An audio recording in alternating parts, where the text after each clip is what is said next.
اللهم صل على سيدنا محمد يا رب صل وسلم دائما ابدا على حبيبك.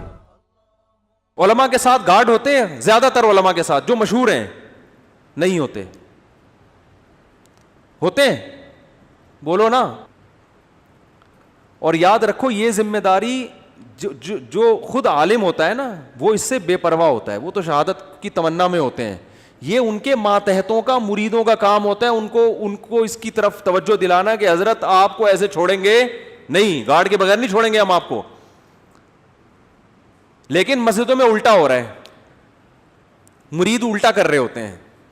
اگر ان کے پیر صاحب گارڈ اپنے خرچے میں بھی رکھ لینا تو مریدوں کو اعتراض ہو رہا تھا, یار پیر صاحب کو اللہ پہ توکل, بولو بھائی پیر صاحب کو تو اللہ پہ توکل ہی نہیں ہے. مفتی نظام الدین شہید ہو گئے, وہ تو گارڈ کی موجودگی میں شہید ہوئے. اس کا مطلب ہے کہ گارڈ ان کے ساتھ تھے مگر جتنی سیکیورٹی ہونی چاہیے تھی اتنی.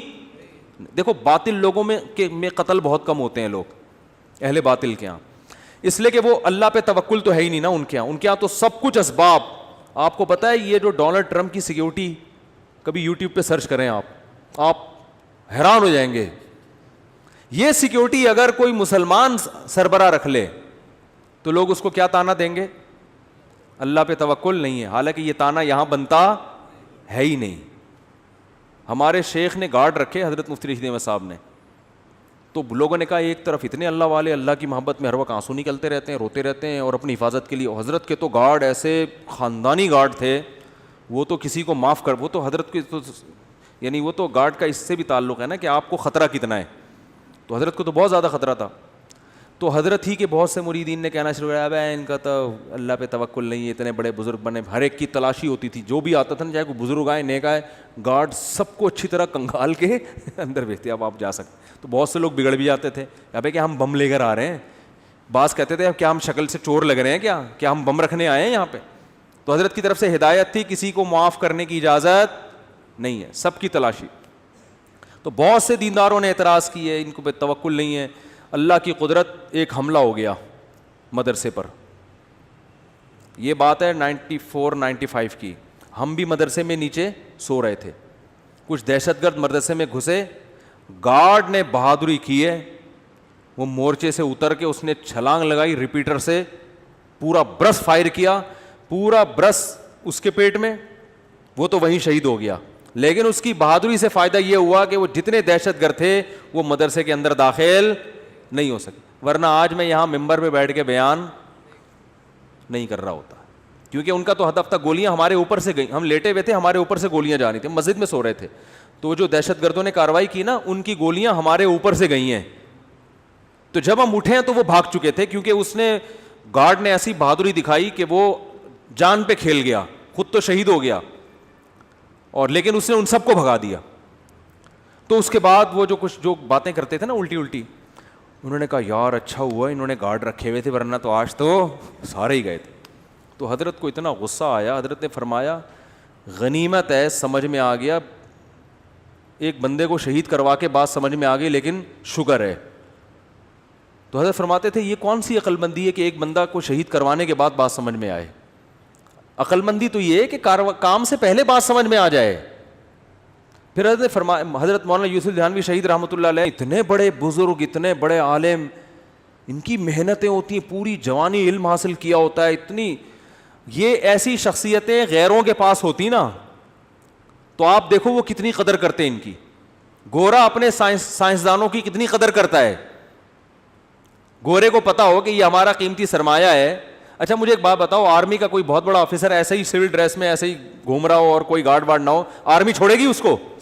آرمی بولے گی بھائی تم پہ خرچہ ہوا ہے, تم اگر شہید ہو گئے نا تم تو جنت میں جاؤ گے, ہماری ایسی کی تیسی ہو جائے گی, ہم نے ٹریننگ کی ہے, لاکھوں روپے خرچ کیے ہیں. ایک آرمی کے آفیسر آئے تھے ملنے کے لیے, وہ پتہ نہیں SSG کمانڈو تھے کیا تھے. تو ہمارے دوست نے مجھے بھی انوائٹ کر لیا, اس نے ان کی دعوت کی تھی, مجھے بھی انوائٹ کیا. تو وہ پائے وائے پکے تھے وہ نہیں کھا رہے تھے, کوئی پائے تھے یا کیا کوئی ایسی خوراک تھی جو فل آف کولیسٹرول ہوتی ہے, تو وہ نہیں کھا رہے تھے.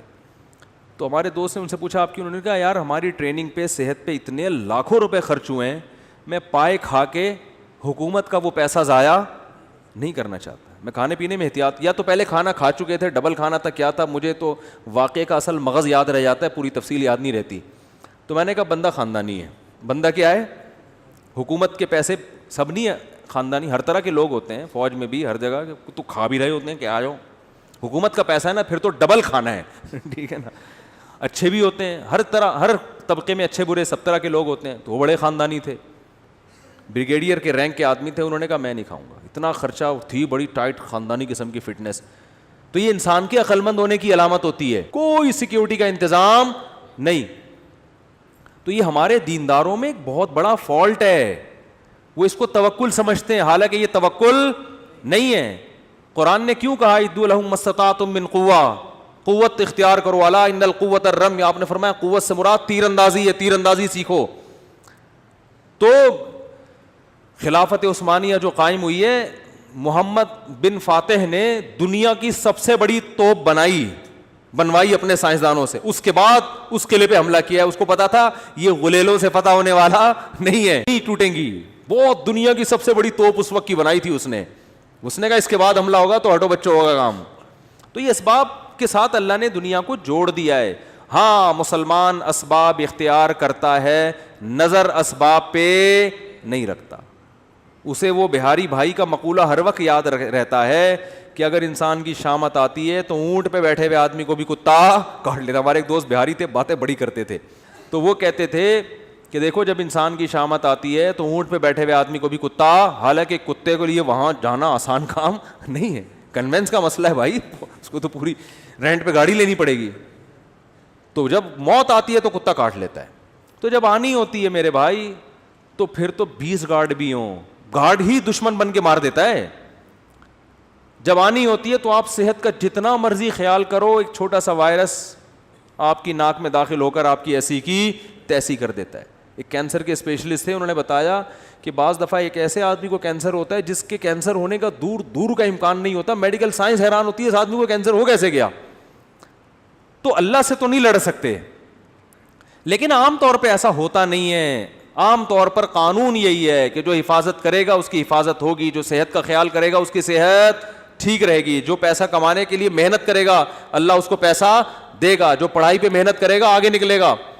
ایسے ایسے پاکستانی یا USA UK میں جنہوں نے, یہاں بلوچ ایک لڑکا بھی, اس کی معلومات مجھے ہوئی, میں انشاءاللہ پوری ڈیٹیل لے کے آپ کو اس کے بارے میں انشاءاللہ بتاؤں گا, کہ بلوچستان میں پیدا ہوا, اردو بھی نہیں آتی تھی. اس نے ایک عزم بنایا کہ یار میں نے یہاں تک پہنچنا ہے, اور آج امریکہ میں بیٹھا ہوا ہے. وہ امریکن گورنمنٹ اس کو بڑا پروٹوکول دے رہی ہے, اتنی ترقی کی اس نے. تو بیٹھے بیٹھے مکھنچوؤں کی طرح یہ والا وظیفہ پڑھ لو, وہ والا وظیفہ پڑھ لو, فلاں کی سر پہ ہاتھ رکھوا لو, استخارہ نکالو. استخارہ سب سے آخری حل مسلمان کے پاس کیا ہے؟ استخارہ نکالو. اگر استخارے میں یہ نکلا ہے تو اس کا مطلب تم اب A1 گریڈ سے پاس ہو جاؤ. استخارے میں یہ نکل آیا, گئے کام سے. خواب میں نیلا آ گیا, یہ ہو گیا, پیلا آ گیا, یہ ہو گیا, گلابی آ گیا, یہ ہو گیا. خوابوں کی دنیا سے ٹھیک ہے, خواب بھی نبوت کا ایک حصہ ہے, تو پہلے اپنی ذمہ داری پوری کر لو, پھر اچھا خواب آ جائے تو چلو اللہ کی طرف سے بھی تسلی مل رہی ہے. وہ ایک خاتون کا واقعہ میں سناتا ہوں نا, مجھے کہنے لگی میرے بھائی کا انتقال ہو گیا, مجھے خواب آیا کہ وہ اچھی حالت میں ہے. میں نے کہا چلے اللہ سے امید کی جا سکتی ہے. کہنے لگی بہت نیک تھا, اتنا نیک مفتی صاحب کیا بتاؤں. اچھا, میں نے کہا ماشاء اللہ. میں نے کہا نماز پڑھتے ہیں؟ نہیں, نماز تو کبھی نہیں پڑھی بیچارے نے. میں نے کہا پھر تو واقعی بہت نیک تھا.